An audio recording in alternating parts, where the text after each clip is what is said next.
Hello there, this is Lightning D-Pad, and today we're doing a gaming tier list video where I rank my different games in order of, personally, how much I enjoyed them.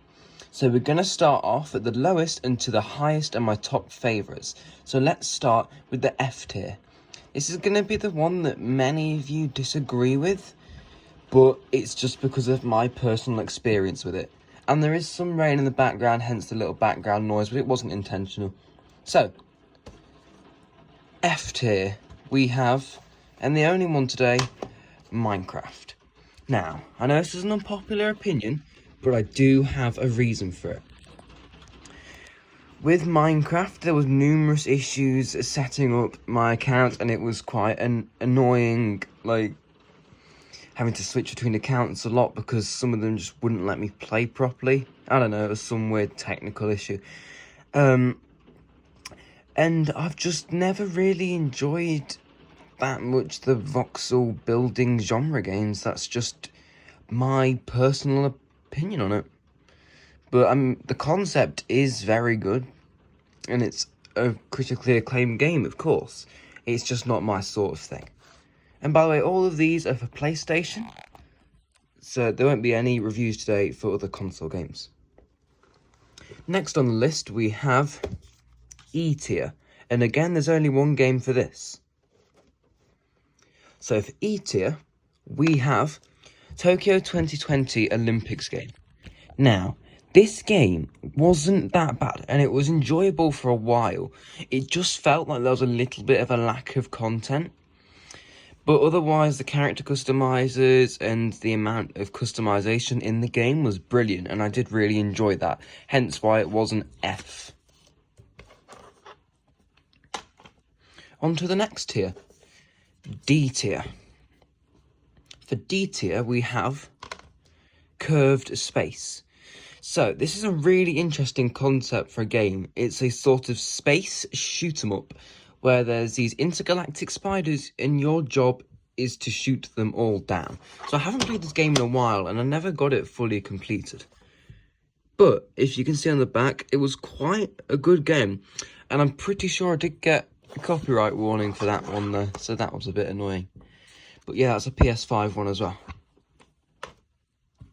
Next we have C tier, a game that I had sort of contrasting feelings with about this one, because it wasn't brilliant, but it was enjoyable for the time that I spent on it. Immortals Phoenix Rising. So, this game was quite fun, had an intriguing combat system, but when it came to some of the puzzles and the really strange boss battles, I sort of lost a bit of interest, given that some of the fights were just outright ludicrous so early on in the game. And it wasn't just because of difficulty, I just genuinely found it strange and not very enjoyable to play. I kind of wish I brought it when the price reduction was on there, because I brought it when it was more expensive, I'm pretty sure. On to B tier. So, games that I did quite enjoy, but just didn't make it very to the top. And for this tier, we have just one game again, Dreams. I love the concept of Dreams. It's a really fun game, and I wish there'd be more like it. It's made by the creators of Little Big Planet, so that's another nostalgic thing for me. And I just love the concept of this one. Being able to make your own games, play other games other people have made, and things that big budget companies haven't actually released themselves that fans can make, and it's just a really fun game. I mean, a lot of the games on this tier list I haven't fully completed. I do hop from game to game quite a bit, but for the times that I have spent with them, I have views on them. But this one was really enjoyable, and I spent quite a while on this game, not gonna lie, it was really fun. Next, we have A tier.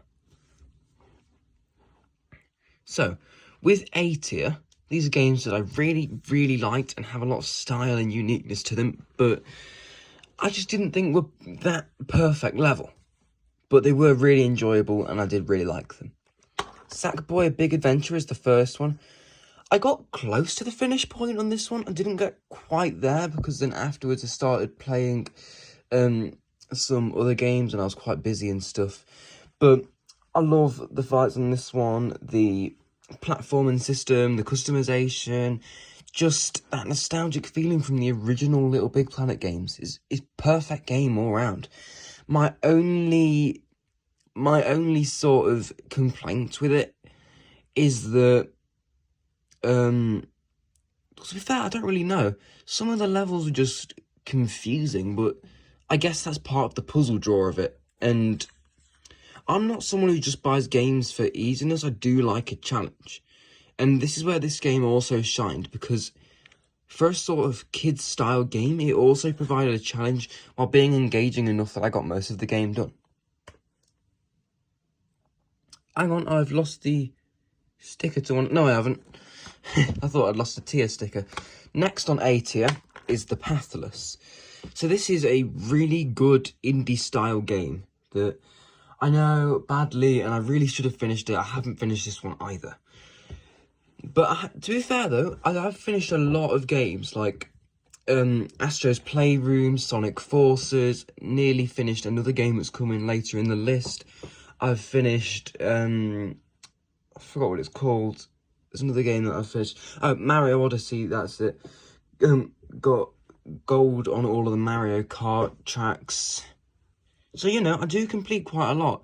And there was Pokemon, which I've finished as well.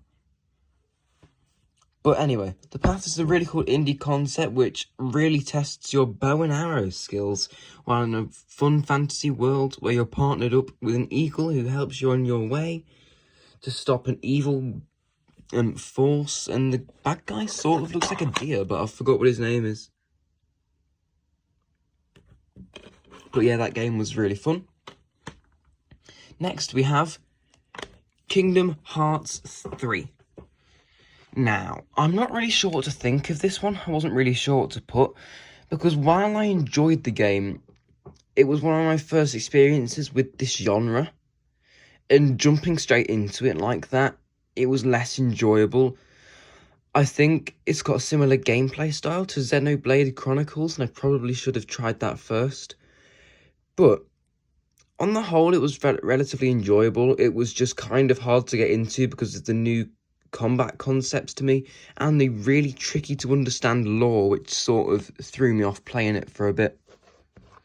If the lore was more easy to understand and had an easier gameplay loop to understand, then I probably would have rated it S, because I love the characters of Sora and the Disney combinations as well. That was brilliant. Next on A tier we have Spider-Man Miles Morales. Yeah, so far I've not had much time to finish this one, but I am going to get round to finishing it at some point. Spider-Man Miles Morales is a really good combat system, and I enjoyed every minute of the time that I spent on it, because it's just such a fun and unique game. I don't really know what else to say about this one, but it was really fun. A lot of the games that I have finished won't be on this list because a lot of them, coincidentally, are digital, which is sort of an issue. But anyway, on to S tier. First game, oh my god, I cannot express how much I love this one. Persona 5 Royal. Now, I've only got this game for Christmas, so relatively recently, so there is obviously a valid reason why I haven't finished this one yet. But this game, wow, one of my first RPGs, and I'm so glad I picked this one first. The characters are awesome, the voice acting, the music videos at the start of the game, the combat system, the story. I could go on for days. This game, I definitely recommend picking it up. The combat system is so engaging and fun, and it's my type of game all around. I couldn't have put this on any tier other than S, and I couldn't recommend it more. Next, another favourite of mine, Klonoa Fantasy Reverie series. I was considering not putting this on here because I've only picked it up yesterday, but I've already completed quite a big chunk of the game, and it is definitely my style of game. Puzzle platformer. I mean, that just screams my genre. I love platformers and a good puzzle. I'm also a big fan of the Professor Layton series. I have one of the boxes to the games over here. Look, Professor Layton. Big fan of Professor Layton. I started playing the first one. I haven't got around to Miracle Mask yet, but I am hoping to play it at some point. Oh. But yeah, big fan of puzzle games. And I love I won't spoil anything, but the charming story and just the whole all-round character design in this one is just really engaging and fun. Okay, the final game, and not gonna lie, my favourite on this entire list. It's had some bad reviews and things in the past, but I literally couldn't do anything else other than recommend this game. Grip Combat Racing. Gotta be my probably favourite racing game of all time, now I think about it. Quite possibly my favourite game of all time.